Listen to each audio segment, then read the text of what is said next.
Good evening, ladies and gentlemen. Welcome in an all-new kind of show for us here on Hoopsville. I'm your host, Dave McHugh. It is a Monday evening, and if you're watching us live, thank you for joining us.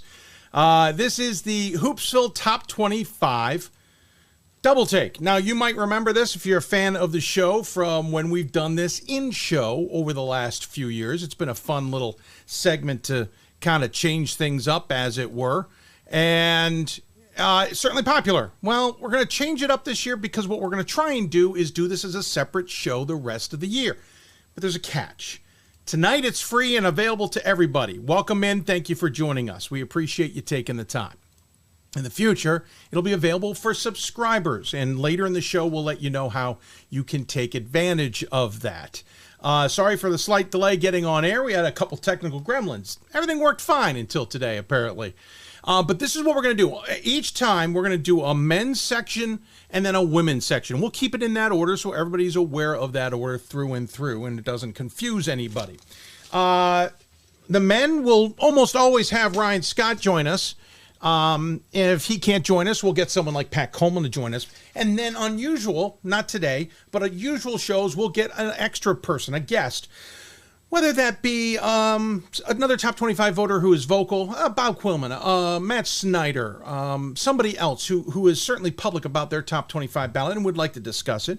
Maybe we get somebody who's certainly knowledgeable about the top 25. They may not partake in voting necessarily, but they're well enough versed in Division III to still provide their opinion, and they're okay doing it.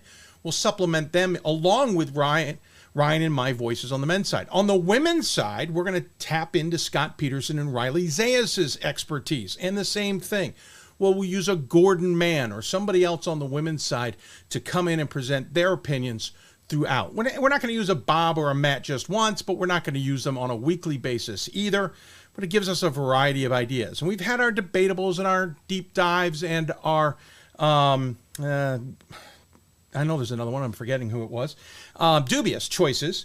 We're not going to do that tonight, but in the future we'll certainly dive into those. But we're not going to do them every week either. Some weeks may not need it.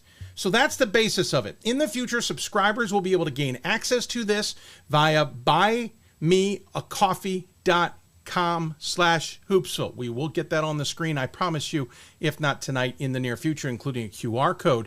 That's where you can subscribe to our show, and you can then watch this live. Every Monday a broadcast comes out, or a poll comes out, and if that will then be available along with the podcast for about 36 hours before we release it to the public so that everybody can get a taste of it. So you'll get free access and early access to it. You'll also get access to my top 25 ballot. I'm not going to put that public every week. Another kicker of that is I thought about holding on for a week. I thought we'll keep that behind the subscriber side for a week. And so then we release it the next Monday ahead of the next top 25. So you can kind of see what everybody was thinking last week, but felt maybe that was a little too harsh. But we'll see. Never know. Might change my mind. But tonight's free. Tonight's open to the public. Tonight's available to everybody. We welcome you in. We're going to talk about the preseason top 25s. We know some games have taken place. That's okay. We'll talk about those at the end. But we're coming from a perspective of coming into the season, what were we thinking about in the top 25s, and why were they somewhat important to us? With that in mind, I just realized I can't call Ryan in just yet because I forgot to set something up. So it gives me a chance to remind you. You can join us, whether it's via Twitter at D3Hoopsville or hashtag Hoopsville. We'll try and answer your questions there. Another way you can do it is email us, hoopsville@d3sports.com. We'll certainly try and answer your questions should you email us a question. You can also get a hold of us if you know other ways of getting a hold of me, and we welcome you to do so in that manner. So that's how you get a hold of us. That's how we hopefully will look forward to hearing from you, etc., etc., etc. I hope you don't have any questions because we don't have any questions, and we're certainly looking forward to chatting with all of you and seeing how this kind of newfangled idea will work out. In that case, I thought I had Ryan on the hook, but I don't. Bear with me. We'll try this again. I must have fat-fingered some information. We've also had some great games already this week, especially, well, on both sides of the ledger. In both men and women, and so lots to talk about with both groups. And let's see if that one works, and if it does, Ryan will be with us in just a quick moment. It did work. How about that? So without further ado, we will get Ryan into the system. We'll get this cleared. I'm talking out loud, but Ryan joins us on the Hoopsville hotline to talk top 25. Ryan, great to see you, sir. Welcome back to the season. Thanks for having me. Glad to be here. Glad we have some games going. Glad we have things to talk about. Absolutely. To say the least, we got things to talk about, right? Quick question from your perspective, just on the face of it. We'll talk about this weekend later, but on the face of it, how is the top 25 in terms of voting? You start a lot earlier than some of the rest of us doing this work. Yeah, I guess I put mine out relatively early this year, working through everything. I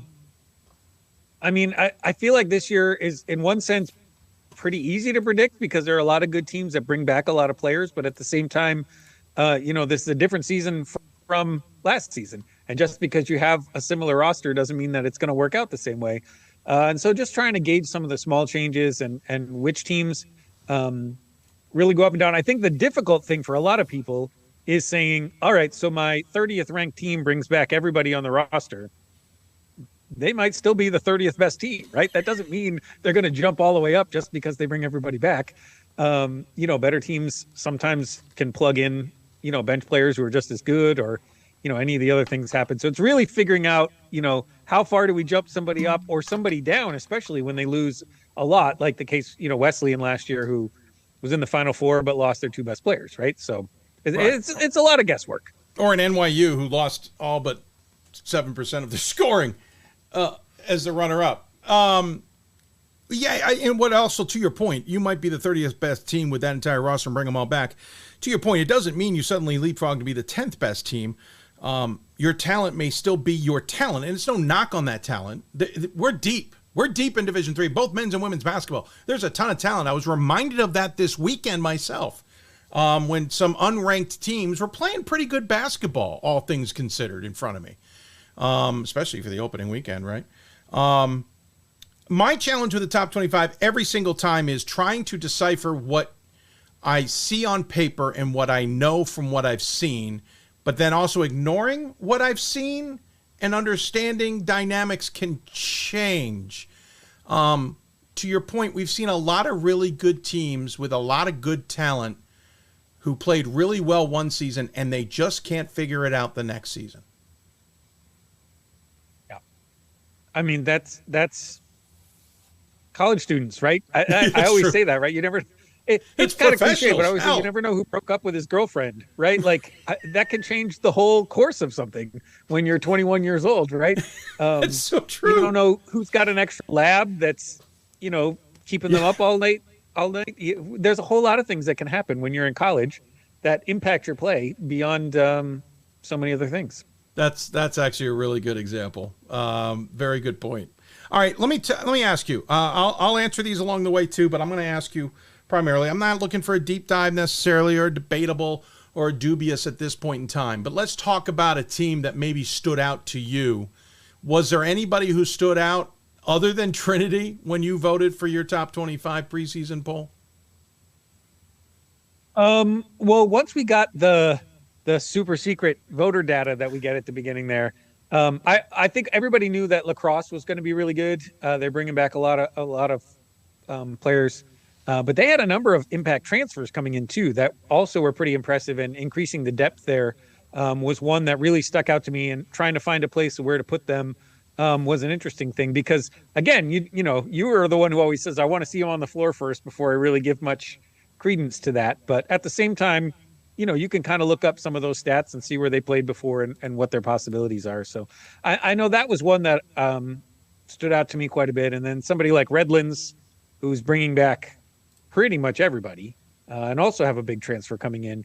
But yeah, I mean, I think for me, it's where do we fit those transfers in, and who goes up and down. But lacrosse was the one for me.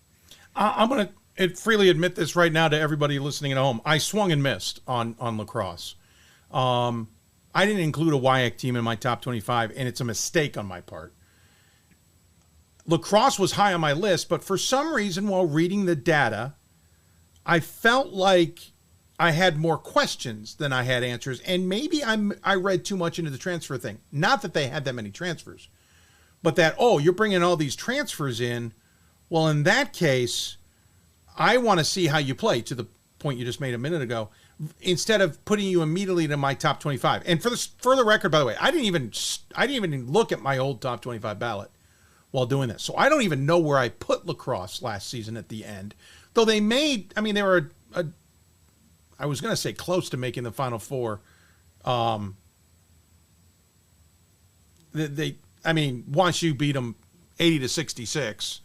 And I think I leaned on that. So I swung and missed. I should have included them in my ballot. I'm going to freely admit that now. I screwed up on that. Who would I have left out? Well, there's a couple of down at the bottom I definitely would have not put on my ballot and put them somewhere in the middle. With that said, I want to ask you a question before we get on to the rest. I also didn't vote for Platteville because, I had questions. I wanted to understand where these teams were, and it felt weird not putting a WIAC in. Trust me, folks, as a top 25 voter and as somebody who knows Division III, you don't have a WIAC in there. That is a self-flag. There's a flag on the play. You're sitting there going, something's wrong here. Why don't I have a WIAC team on my top 25? And I'm actually surprised Pat Coleman didn't call me and go, are you sure? And so maybe I've screwed up on this, but lacrosse I feel is a mistake. Platteville I feel I've got questions. Am I completely just off in la land on this and just lost my mind? Well, I mean, I think this speaks to the parity that we've seen across, right? I think in many years you would just put maybe 2 or 3 WIAC teams on, regardless of who they lost, just because you knew that they were going to be really good. I put Platteville at 24, and I have Wesleyan at 25. And I thought initially about leaving them both off because of all the things that they lost. Like you said, you want to see them on the floor. You want them to prove something to you. I did leave them on just because of the continuity, the experience, that kind of stuff. But we just have a lot of questions about the WIAC, right? Like Oshkosh, their best player was hurt last year. Yep. Stevens Point was not as good as kind of we expected in terms of results last year. So you want to be a little cautious with that. We kind of know all those teams are going to be good, but you don't really know. And I think in the preseason, you want to be as confident as you can, right? I think there are plenty of teams that voters will just say, prove it to me, right? Show me. And that's okay in the preseason because we really don't know. Well, and to that point, yeah. I mean, I'd rather say I swung and missed in the preseason with a team I left off my ballot than have someone I put on there pretty high and went, what? Like, that was a horrible choice. They didn't have it. I put too much stock in that. You having Platteville near the bottom, I feel better about, because I had them just on the outside looking in. So literally we can flip the mentality, right? Lacrosse, I think the only real question came to JT Gritzmacher's done a great job there as head coach, taking over the program. I guess for me, it's okay. Now the spotlight's on you. How will you do?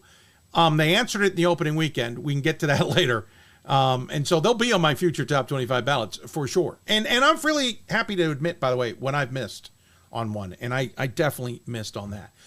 Team that maybe you feel good about in that preseason poll that you think maybe the rest of us missed on, or whatever, your parameter on somebody that maybe isn't getting as much attention. Well, and I wonder if they will after the weekend, but I think St. Joe's of Maine is one that I had quite a bit higher. They didn't make the actual 25 for everybody, but I had them up. Let's see, where did I have them? They finished 27th if you want to count it that way. They were 2 spots out. Right, 2 spots out. I had them 18th on mine. They lost an overtime game at NYU this weekend. Watching the overtime, definitely a little bit of inexperience, but that's why I was high on them. It's a really young team with a lot of talent that played really well last year. And so I like to kind of do that, especially in the last, 7 or 8 spots on the ballot, to put some teams on there that I think can be surprises. And I think that team's really good. They got good coaching. They've tapped into a really good kind of talent pool there. And I knew they had scheduled well. And so obviously would have been nicer to get the win at NYU, but an overtime loss where they played really well. That's a team to certainly watch. I don't really have one that I thought was underrated. I do have Montclair higher than most. I kind of have Maryville higher than a lot of people do. just looking at the end result. I may have overplayed Keene. I've had a up and down relationship with Keene State. I have been undervaluing them when they've been outstanding. I've overvalued them when they've fallen short. I don't seem to find the sweet spot with them ever, no matter who the coach is. So I don't think I have one. Well, especially after the weekend. I too left Wesleyan 24. But I think highly. I think highly of Montclair, and I think highly of Maryville. Are you surprised Trinity wasn't a sweep at the number one? Because I was not really. I mean, obviously that would have made a lot of sense, and I think in previous years maybe that would have been really predictable. I think Pat's done a pretty good job of letting people know that they can kind of voice their own opinions. Oh, certainly, yes. You know, you have a team like Redlands that was pretty close to a Final Four and bringing back pretty much everybody. You can see that. Randolph-Macon is obviously Randolph-Macon. They've exceeded expectations for a decade now, right? So those are things there. And I think with a team like Trinity, they're defensive oriented, right? Like their offense clicked when we got into the tournament, but it has not always been their skill set, you know, their strength. And you can see where maybe you can see them taking a step back. It's hard to repeat. When was the last time we had a repeat winner? There's a lot of stuff that factors into that. And so, you know, two people voting differently doesn't surprise me too much. And I think that's good for the poll to have people who are willing to actually express their opinions as opposed to just go along. Yeah, I guess the only thing I found surprising was Trinity almost lost nobody. They have, 4 of their 5 starters, as we talked to James Cosgrove earlier today, 4 of their 5 starters back, technically 5 of 5, because they did have kind of one guy who didn't always start. Their freshmen's back. Granted, you could be concerned about a sophomore slump, as it were, and I'm using that term a little loosely. They won't start games for another 5 days here before we'll get a chance to really evaluate them. I think I was a little surprised Redlands got a first place vote. Not a knock on them. I've got them 7.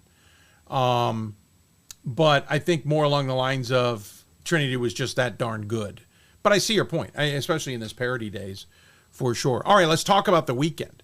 Obviously, we've now had some games under our belt. I was at Gettysburg, got to see the second half of Gettysburg versus Wilson, all of Randolph-Macon versus Eastern. Then I saw the Wilson-Eastern game, and I saw a dandy of a game between Macon and Gettysburg.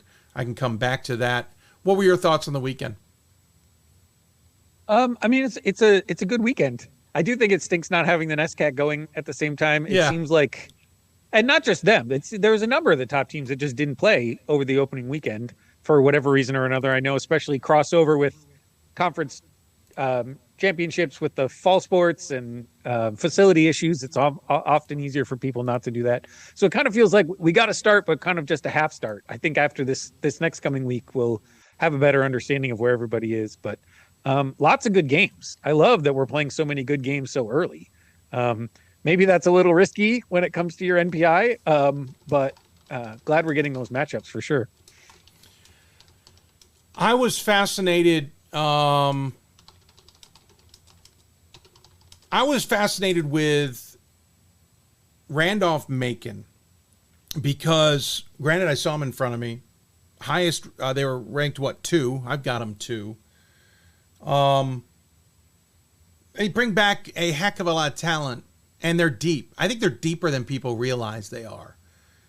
Jeff Merkel was not afraid to go to that bench, especially in the Gettysburg game when they were having some issues, especially in the first half with Gettysburg and what they were doing. Of course, Gettysburg's under a new head coach in Matt Hunter. They're not playing the B.J. Dunn setup. They're a different unit, and they had a lot of changes, including losses and additions. They got a couple of freshmen to keep your eye on for sure. What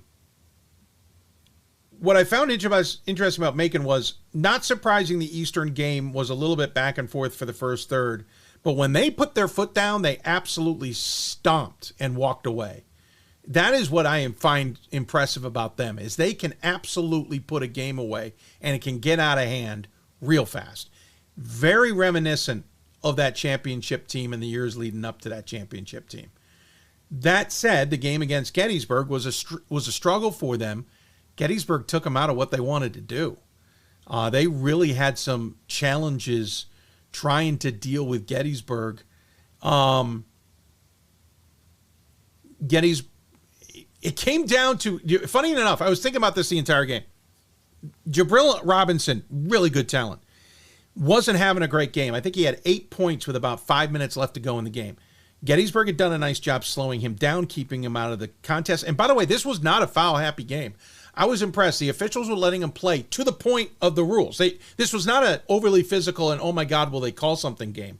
And we had very, very few fouls. In fact, Gettysburg late down, putting a full pressure on, had 2 fouls to give in the closing 30 seconds. They could still go and foul a couple times before we get to the line for Macon.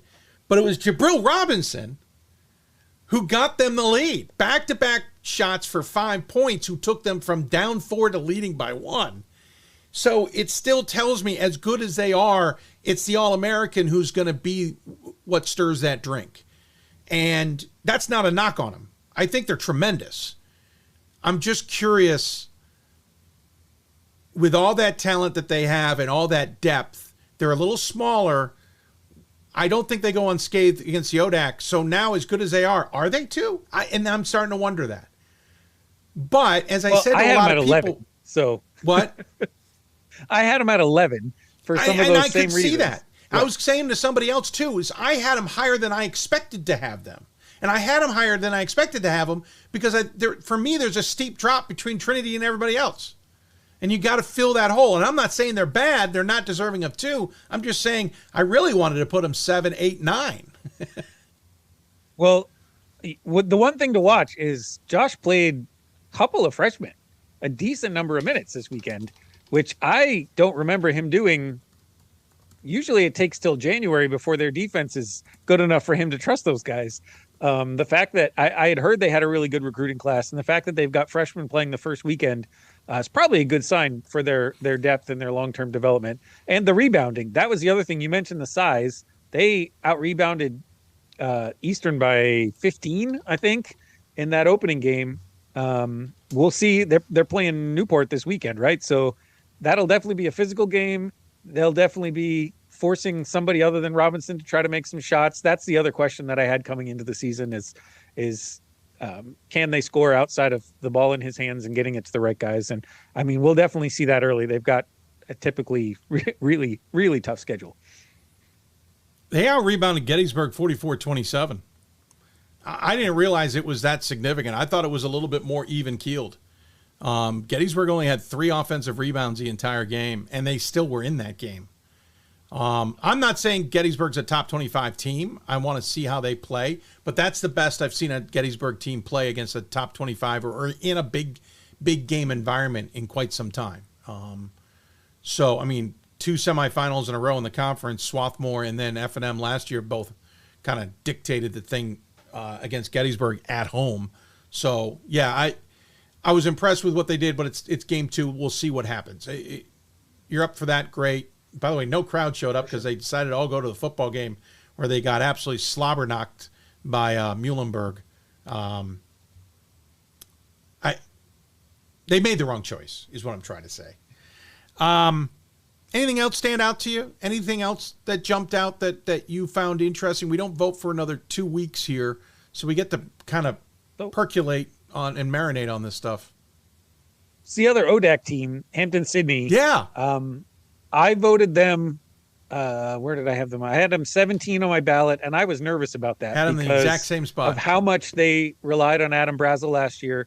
However, I've mentioned this a few times. I was in New York for the NCAA tournament game. They got blown out, but the second half had a lot of freshmen playing big minutes and looking really good. And so that was a big thing to me, is I had confidence that those guys would come through, and they certainly did this weekend. Played really, really well at that tournament at Virginia Wesleyan. I guess it's a classic, right? Or was it? No, it was actually a tournament. Yeah, it was. That's right. And, 2 really good games there that kind of proved to me that they deserve to be up there. Incidentally, the other team that was in New York, Hardin Simmons, is another one that they have had 2 good wins to start the season off.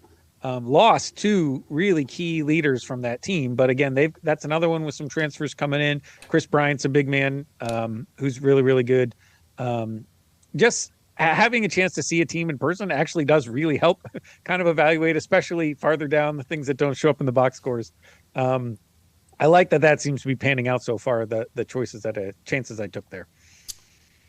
I think what stood out to me in my top 25 voting and what I saw this weekend is we're going to have some amazing conference races at the top. We know these top conferences are good for their depth and for how good they are. I think it's going to prove itself in the race for number one. You've got the ODAC, Randolph-Macon, Hampton-Sydney, Roanoke, Virginia Wesleyan really impressed this first weekend. I had them down in my bottom end of my top 25, and I thought they held their own better than that. By the way, hats off to Dave Macedo and getting that foursome together. Keene State, La Crosse, Hampton-Sydney, and Virginia Wesleyan. That was a pretty good event. And I'm sure there's going to be. Hey, I don't know what to make of Guilford. I think we're going to see a step back, in my opinion, with a coaching changer and a different style and a lot of talent lost and the issues that are just going on at Guilford.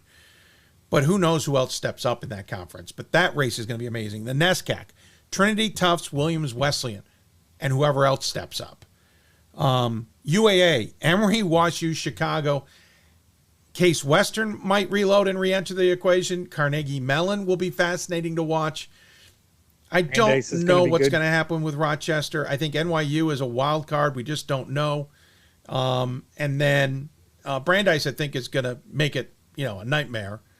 And CCIW, Illinois Wesleyan, Carthage, who I had Carthage in my somewhere. I had them in my top 10. And I'm sure others looked really good this weekend. What? Wheaton looked really good this weekend. Right. Harrell went down to WashU and played really well. Yeah. I think we're going to have some insane races coming down the end in the top conferences. I can't believe how good it could be. Yeah, I mean, overall, my perception has just been I think the teams are generally better. Just, I live in Delaware. Washington College is the closest place to me. I went down there yesterday. They had a tournament going on this weekend, and I saw Immaculata and Washington College play, which are not, national names or world-beating teams, right? These are teams that sometimes are closer to the bottom of their conference than the top. But the level of play was really high. Both teams that like to run, they weren't making a lot of mistakes the first weekend, and I saw that on video. I mean, all the games that I was watching on Saturday, it just seems like teams have come in pretty strong, pretty far down, right? I mean, you're seeing some of the slip ups, first weekend jitters, that kind of thing, new teams doing new style, whatever. But it just feels like we have so many teams that are so good. You're just going to see a bunch more losses than we expect. Hood, it's going to be hard for anybody to run through a conference. Hood beat Catholic in overtime in a plus 100 game for both teams. What did Gordon say? Catholic put up 58 3-point shots in the second half, or was that for the game? Some insane stat. And Hood won, by the way. What'd you say? Yeah. I said it couldn't have been the second half. Nobody. Yeah, no, I didn't think it was, but that's what I thought. I'm not sure Greenville is shooting 60 and a half. That's yeah, fair point. And then there's going to be the teams that aren't in power conferences that I think are still going to stand up. I always remember the Cabrinis of the world, right? The team, or Benedictine, that can still come out of maybe a non-power conference and still make a difference.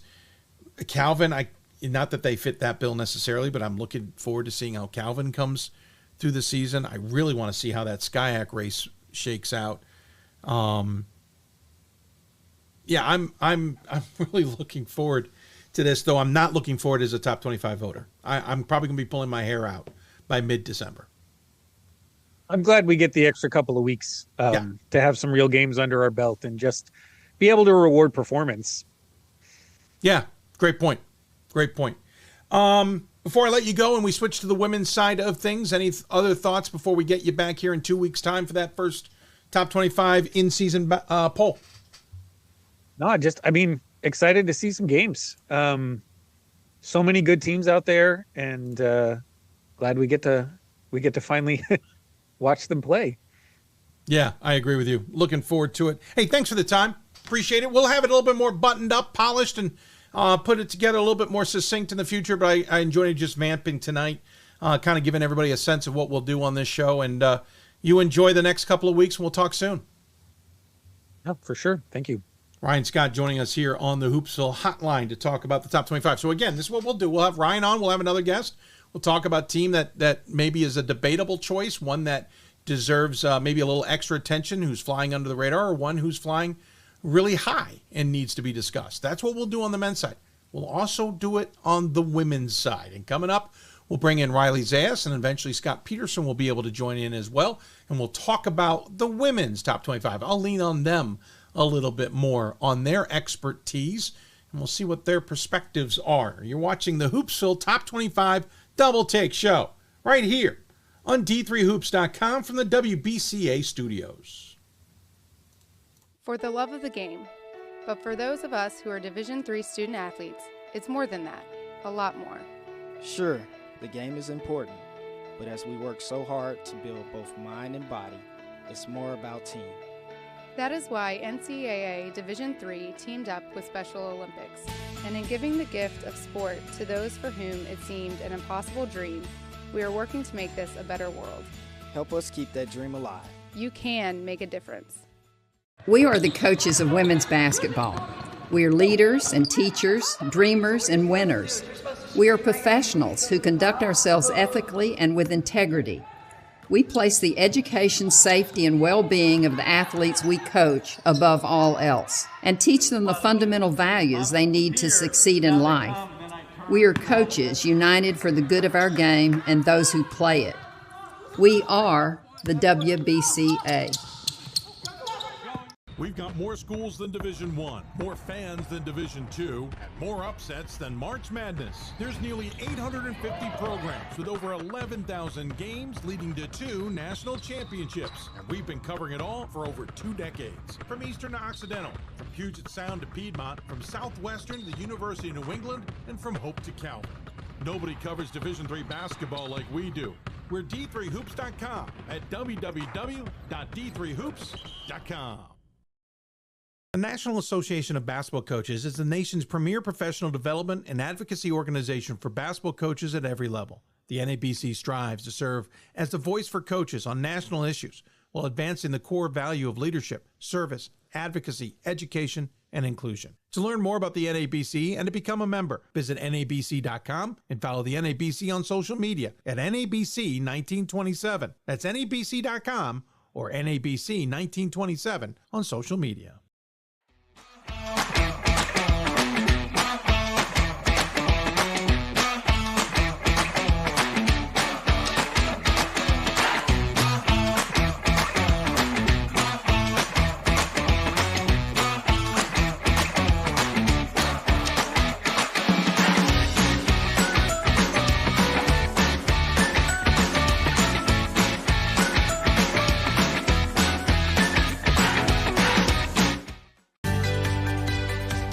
Responsibility is being accountable for your words and actions, first and foremost. It also is an obligation to be a positive influence in the communities around you. Being in a D3 program, you're going to have lots of different opportunities. You're not just an athlete, you're also involved in student life. Your academics are extremely important. We give a lot of our student athletes responsibilities right from the start by giving them leadership opportunities, by having them engage in the community, be a positive influence. That's being a responsible person. There are over 480,000 college athletes. Only 2% will go pro.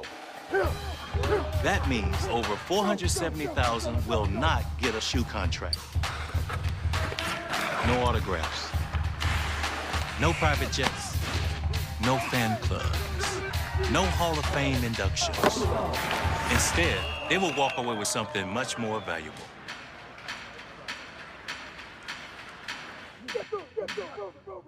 I did receive a non-athletic scholarship upon entering school. I got the presidential scholarship, which was huge for me. I think there's more opportunities for academic scholarships in Division III. I did receive academic scholarships. Just being involved on campus, being a leader, all those things combined kind of get me recognized. It's a great experience for me.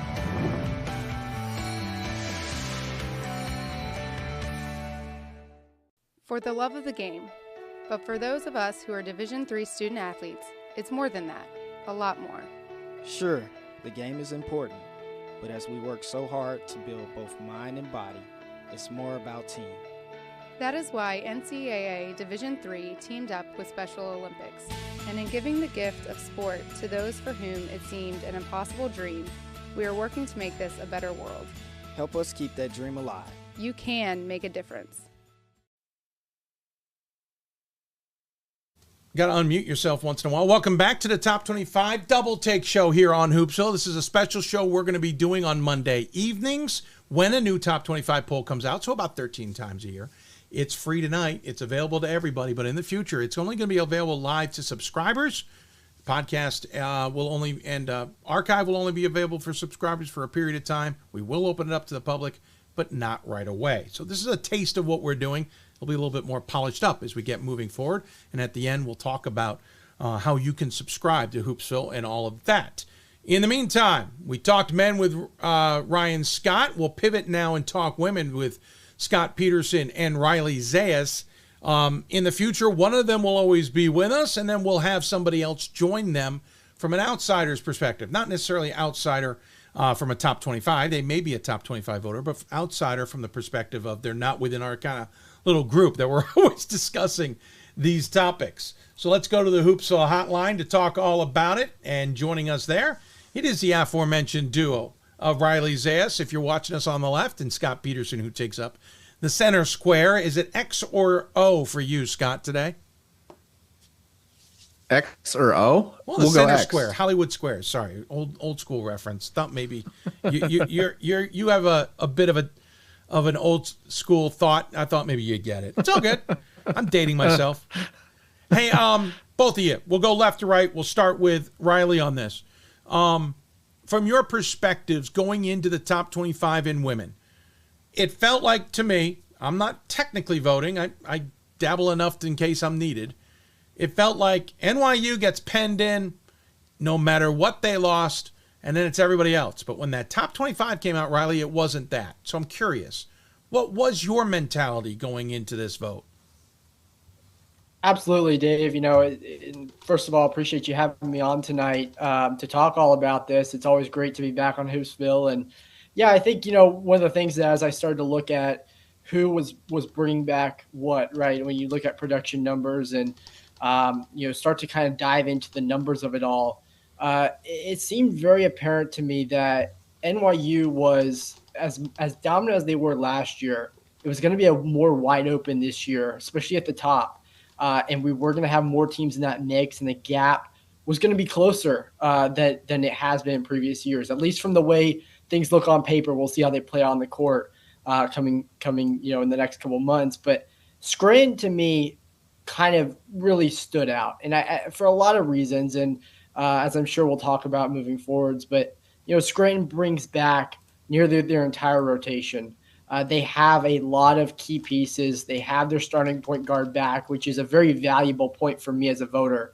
When you bring back your point guard, and then you bring back a player like Casey Cranston, who we know what she's done since her freshman year, and she's only gotten better as the years have gone on. And so I was one of those Scranton voters, putting Scranton at number one.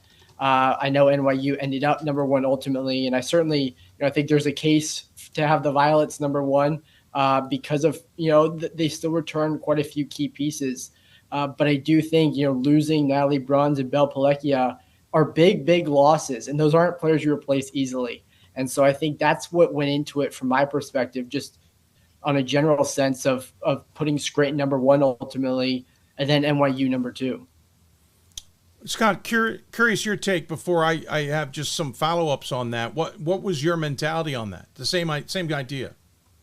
It was very similar. Like, it was not a vote against NYU or the program that it is or Meg Barber or anything. It was really an acknowledgement that I think Belle Palekia and Natalie Bruns are incredibly unique players. And I just saw a huge void created by, I don't know if the term generational is apt, but like just incredibly talented, rare players. And I think watching Division III women's basketball for a handful of years, the most valuable type of player is the floor general, the leader, the defensive starter, and the solid ball handler. And Plekia was all that in spades.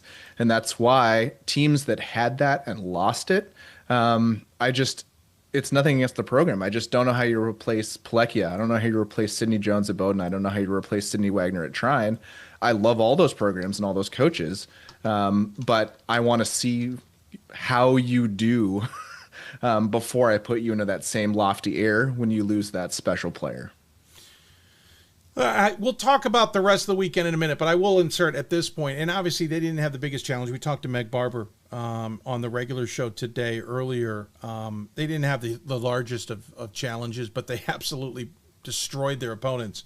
I guess my only question to you guys is, and I totally get that perspective, you lose two at least absolute studs, right?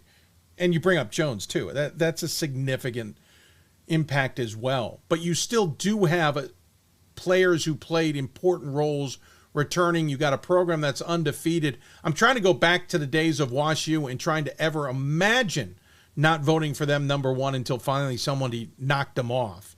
So I find it interesting. I mean, they only got 17 of the 25 votes. 8 of them went somewhere else. As you two both said, you went somewhere else with those. So I find it interesting.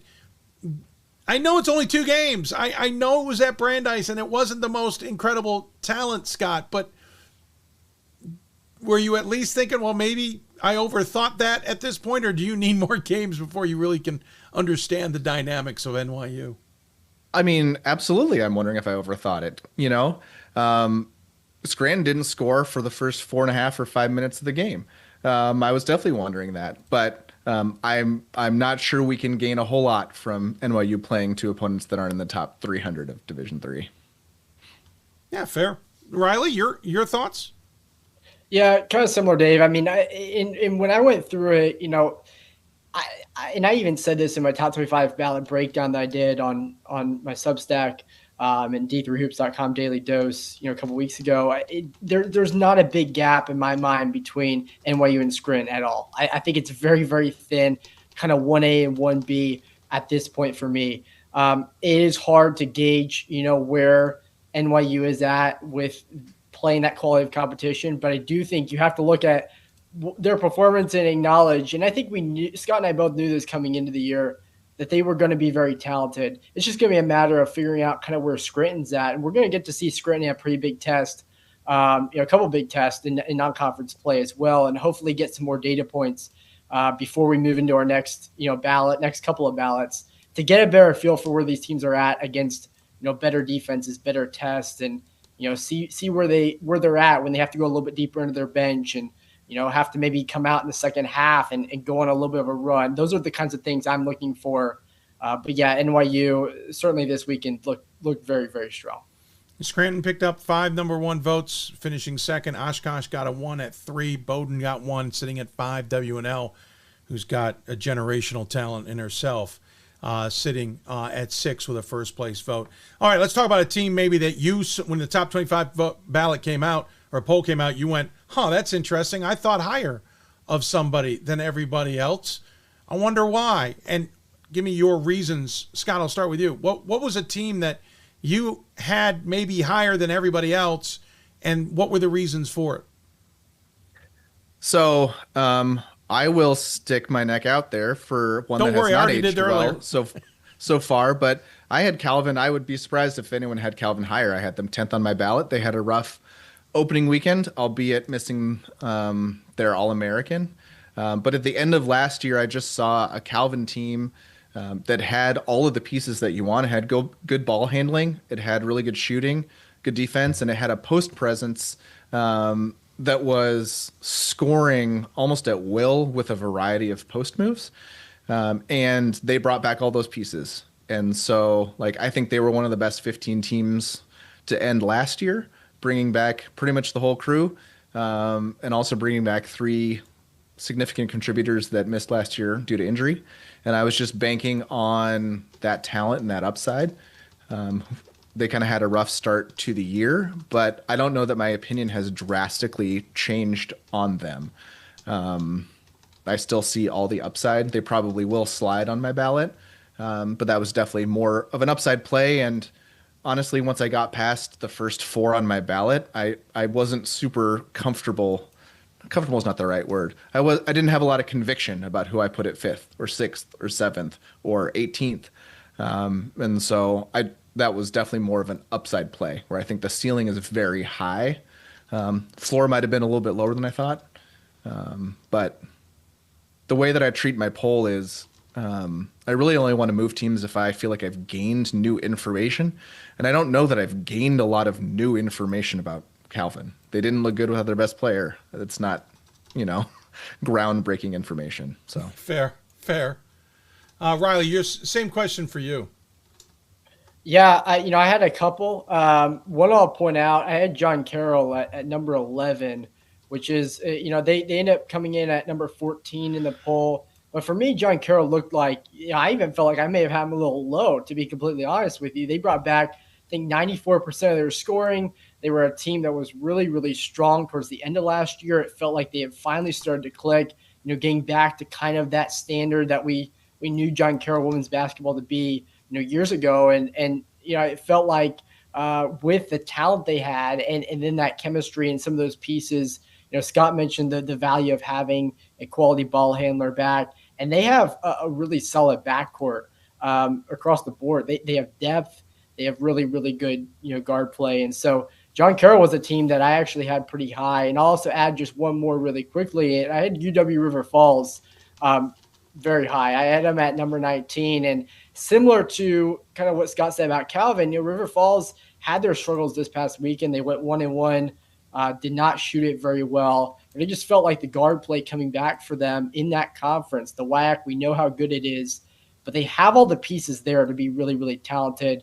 Maybe missing a little bit of some depth in the front court, and that's going to be interesting to see how things play out for them. But River Falls was probably the one I was highest on in terms of compared to the rest of the voters.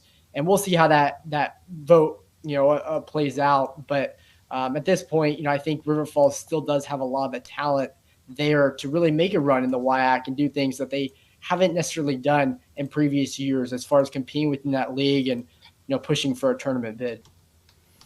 That's fascinating perspective. I kind of agree with you guys. That's why we had John Carroll on the show, by the way. The voters thought so highly of them.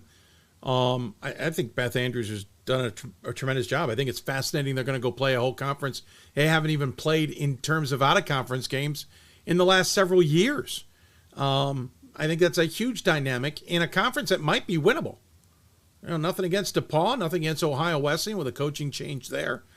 That thing seems pretty wide open. Is there any team that just flat out shocked you, Riley, in terms of they voted for him and you didn't even to give you an example, if you weren't paying attention in the men's side, I swung and missed, or I didn't even swing, to be honest. I didn't have a WIAC team at all in my men's ballot. I admitted I totally screwed that up on lacrosse. But was there anybody that you looked at the top 25 and went, wait, what? I'm not thinking about him that way. Riley? Riley's going to take mine. Riley's going to take yours? Go ahead. I'll throw out, I have a feeling I know where Scott's going to go. I'll throw out a different one here, though. I actually didn't have Amherst in my ballot. They were close for me. They obviously ended up at number 16. So that's why I bring them up, because they're obviously a team a lot of voters had in their ballots. I know Scott had Amherst in his. For me, it was more, Corey Barak did a lot for them last year. And I felt like with losing her, I wanted to see how things were going to play out there. They're famously a program, as we all know, that uses a small rotation. And so it feels like in some ways it's maybe a little bit more difficult to replace a player of that caliber that does so many different things on both ends of the floor for you. And they're definitely a team I'm kind of waiting to watch and see on. But I didn't pull the trigger and end up putting them in my ballot. So that's one that I was probably one of the few voters that didn't have them in. And so, we'll see how that one plays out. But that was kind of one for me. Scott? Two teams that the general voter had a lot higher than me, but I was not surprised to see them in there were Carnegie Mellon and Christopher Newport. But one that the voters had a lot higher than me that I was quite surprised on was SUNY Geneseo. They didn't really feel like a top 30 team to end last year for me. And then they didn't bring back an overwhelming amount of talent. They brought back kind of a tad more than the average. Did not play a very strong schedule last year. And it just felt like the kind of resume across the board that, felt like a top 50 team or number 35, and let's see them play some games. And I was surprised to see them fairly solidly at 22nd in the top 25. And then in their second game, struggled against a Manhattanville team. And it doesn't feel like a top 25 team. I know that now I have that knowledge of seeing them play games that we did not have when we were voting on the preseason ballot, but that was not a team that was really under any consideration for my ballot. I know Gettysburg lost to Susquehanna, but to your point, on paper, maybe that didn't look, I know you commented that Susquehanna maybe didn't look on paper to be all that challenging, but it was interesting to hear the feedback I got secondhand to say, no, they're better than we thought they were going to be. And I'm paraphrasing it that way. That's not exactly how it came to me. But Gettysburg's a team that, probably the best chance to knock off NYU last year in the playoffs, and lost more than I even expected. Arnoli not being back that's a chunk for Gettysburg to adjust to. I have not seen them in person, but they've still got some good talent. We always know Davis can put something together, but now I'm like, maybe Susquehanna needs to be a little bit more on my radar as well. All right, what are you looking forward to other than NESCAC games getting started? That's an easy cheap out in 5 days' time. I'm kind of wish we still started on the 15th, but I digress.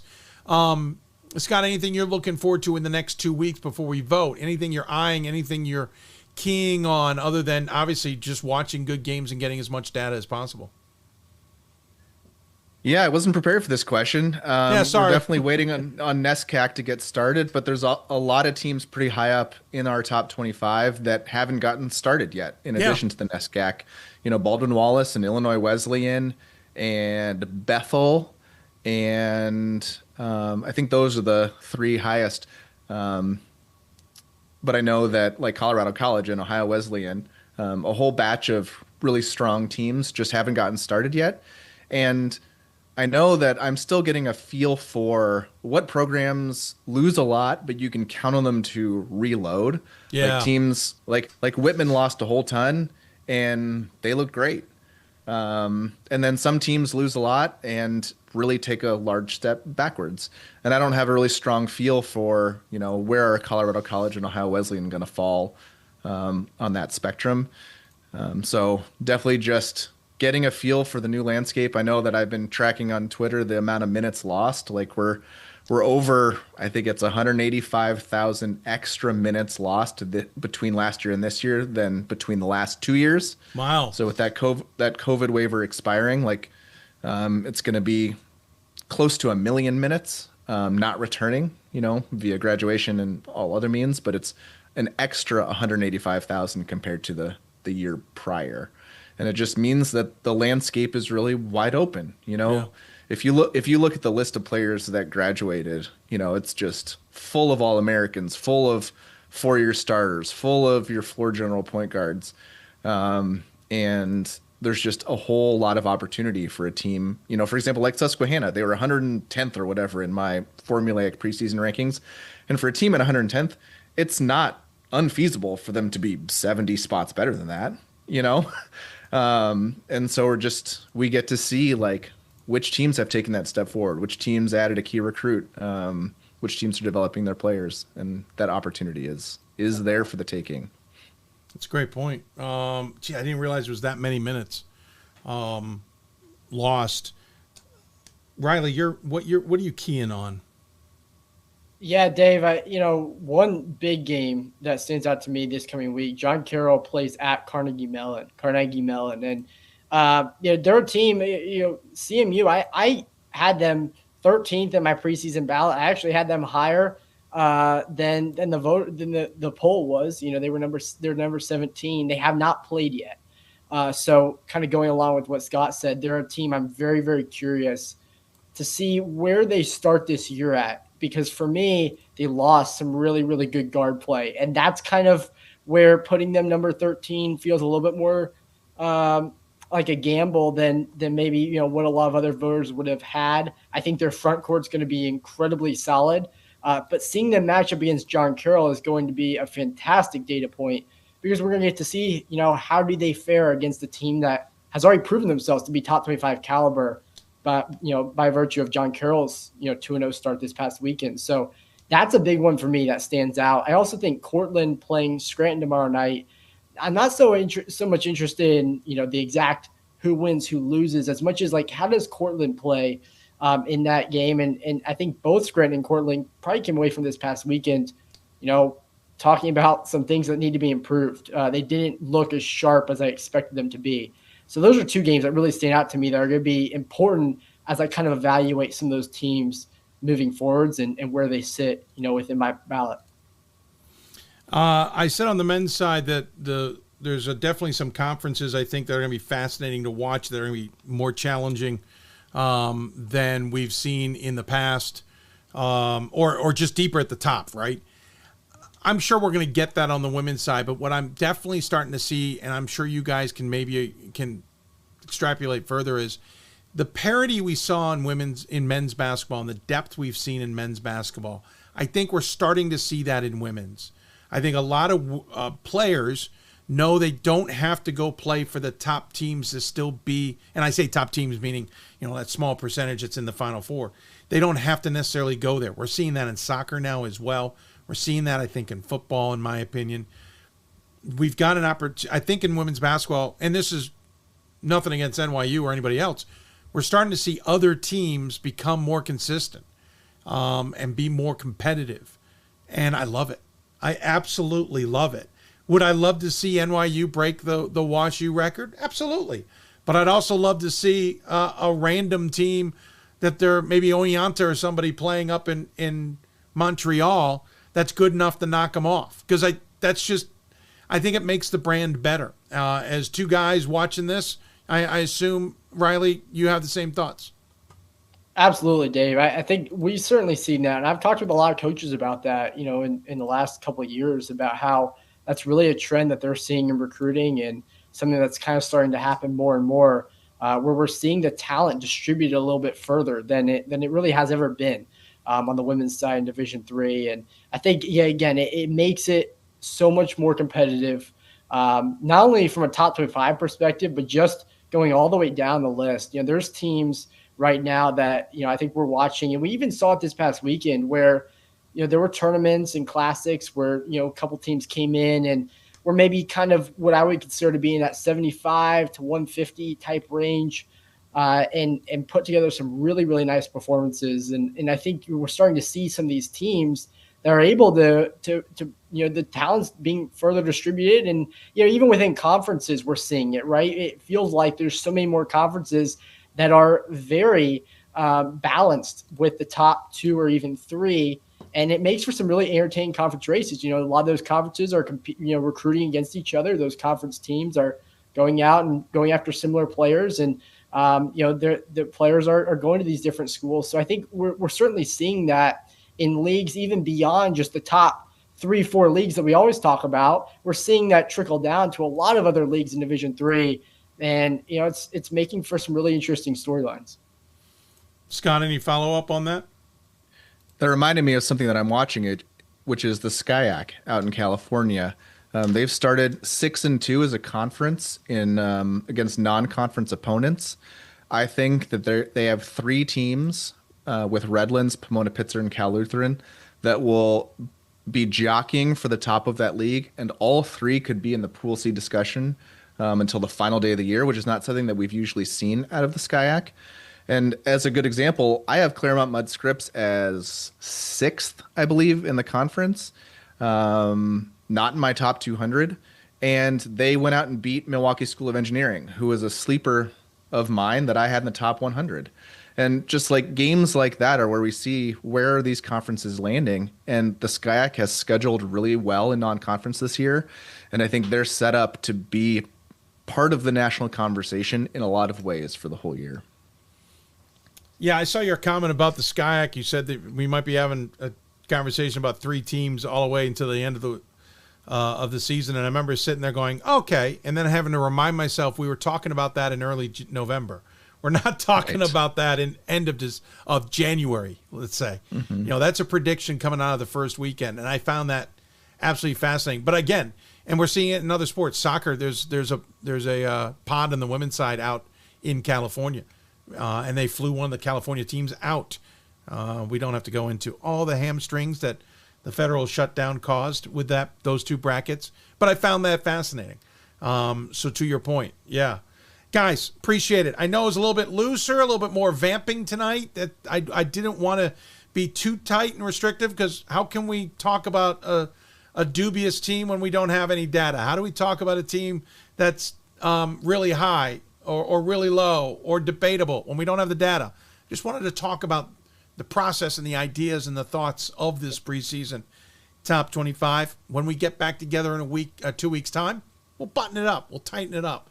We'll maybe take some early shots, as it were, at some predictions or whatever, based on at least some more data, and at least give everybody a meal full before Thanksgiving.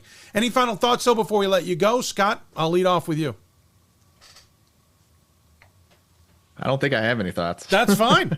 No, you don't have to, sir. I'm just glad to have you back on the show and be talking basketball here in November. Riley, any thought? Yeah, the only thing I would add, it was just great to be back, as I'm sure those watching and you yourself, Dave, can attest to. It was great to be back in Division III gym, watching games this past weekend, seeing teams in action. I got the chance to see both Whitman and Emory play in person on the women's side. And this is the best time of year when we start to finally get these games back, these non-conference matchups. You know, really appreciate the fact that so many teams, even in, an NPI era and with how that is, so many teams are still going out and scheduling so strong, and it's makes for some really, really fun first couple weekends. And I think this first weekend was just a taste of what we're going to get, down the stretch of November and certainly in December as well. Well, Riley, enjoy the warmth down there in Texas. I know Scott's dealing with some bitter cold, and the cold is headed my way. I'm not complaining. Scott, did you get any of the snow? Were you near that snow band at all off Michigan? We had a couple inches. Okay, well, yeah. You didn't get a foot. You didn't get buried. But it's here. So, Riley, you enjoy it, and you may have to host this show if we ever get frozen out this winter. Just warning you now. Guys, thanks for the time. Really appreciate it. Love chatting with you both. Take care of yourselves, and we'll look forward to talking to one and both of you in the coming weeks and months to come. Catch you later. Thanks, Dave. Riley and Scott joining us here on the Hoopsville Hotline to talk women's top 25 and the top 25 double take. All right, so it's a little bit more of a looser show than we normally would do, and that's just for the fun of it.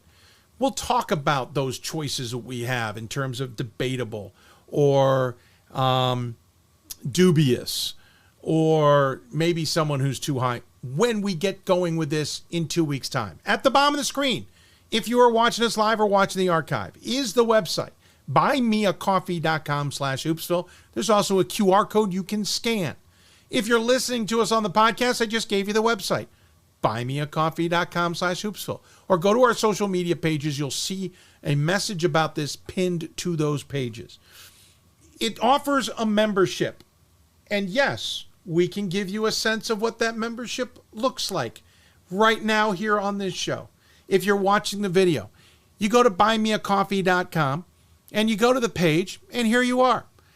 A little story about us, and you get the section over here where you can support, just a flat out support right here, wherever you want to do. But you also have a chance to become a member. If you become a member, you pay a certain amount a month or for the year, and you get different perks. There's joining a newsletter. There's getting access to this top 25 double take, which we'll explain a little bit more, and exclusive access to my top 25 ballot.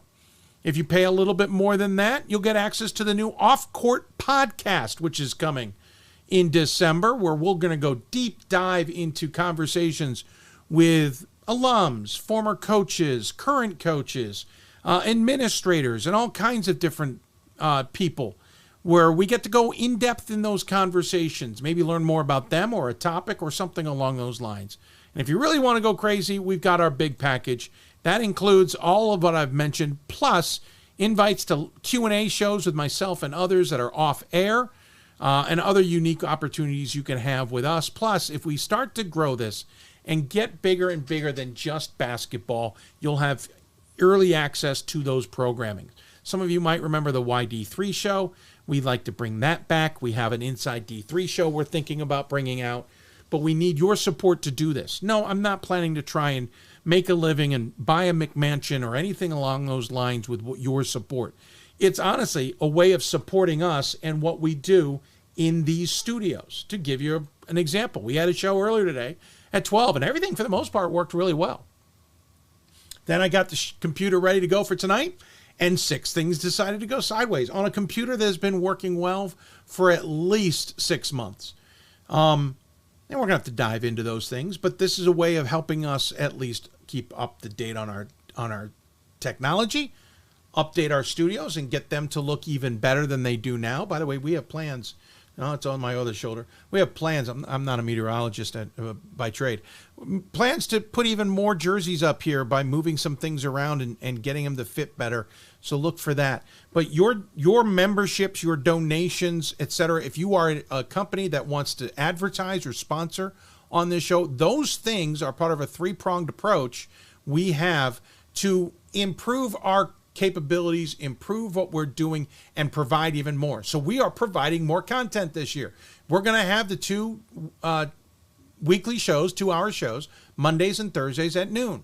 Then you're going to have this Top 25 show on Monday evenings when there's a new ballot.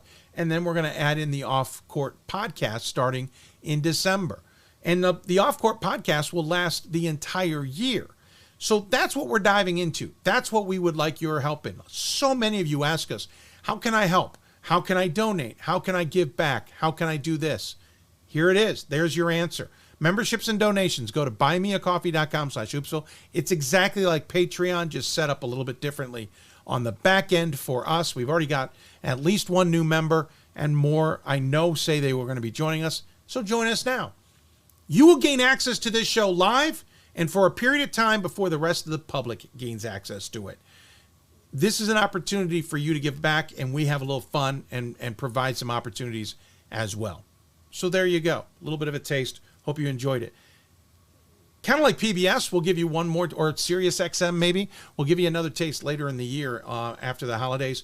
But here you go. This is what we do, and we hope you'll continue to help us do it, as it were. So with that, we'll sign off. These shows are only going to last an hour. That's our plan, if not shorter, talking about the men's top 25s and men's and women's top 25s. And again, looking forward to having some guests on the show when we start doing this in an even more robust way in 2 weeks' time when the first in-season top 25 polls come out. A reminder, they come out the Monday before Thanksgiving this year. So with that in mind, thank you for tuning in. We'll be back on the air Thursday at 12 p.m. Eastern live, talking about talking about Division III basketball in general. 4 new guests on the docket. Looking forward to that. And who knows what we might see and talk about this year. I have a feeling it's wide open, and we're looking forward to bringing you the extra content along the way. Thanks for joining us, everybody. Take care of yourselves, and we'll see you back here on Thursday. And with that in mind, go out and see some basketball and enjoy it with everybody else.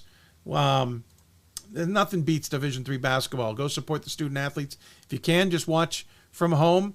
But if you can get out to a game, I promise you, you're going to enjoy it. We certainly did this weekend. Talk to you soon.